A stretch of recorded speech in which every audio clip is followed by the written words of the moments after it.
ఇప్పుడు మామూలుగా సంక్రాంతి సంబరాలని పోతే ఎవడు కూడా రాజకీయాలు మాట్లాడరు. కానీ నిన్న ఈయన పవన్ కళ్యాణ్ అడిగిపోయినాడన్నా, నాకు రాజకీయాలు అంటే పెద్దగా ఇంట్రెస్ట్ లేదు,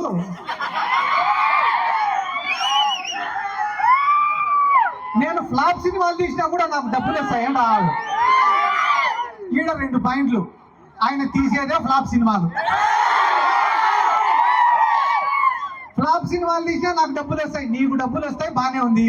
మళ్ళీ ప్రొడ్యూసర్ల పరిస్థితి ఏంది, డిస్ట్రిబ్యూటర్ల పరిస్థితి ఏంది, నీ కోసం గుడ్డలు దించుకునే నీ అభిమానుల పరిస్థితి ఏంది? అవన్నీ నాకు అనవసరము, నాకు మాత్రం లెక్క వస్తుందంట. నిన్న 7వ వేలు చెప్పినాడంట. ఏందన్నా, నెలకు 20 కోట్లకు 30 కోట్లకు కకృతి పడినావు నువ్వు, అదే నువ్వే ముఖ్యమంత్రి అయితే ఇంకా ఎక్కువ లెక్క వస్తుంది కదన్నా అని చెప్పినాడంట.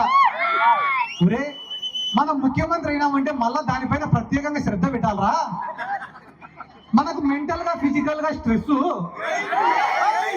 అదే చంద్రబాబు నాయుడు నమ్ముకున్నామనుకో, నెల నెల మన ఇంటికే పంపిస్తాడు కదా లెక్క. వీళ్ళందరి గురించి నేను ఎందుకు చెప్తానా అంటే, వీళ్ళు కూడా జగన్ సార్ గురించి మాట్లాడే మొగలేనా.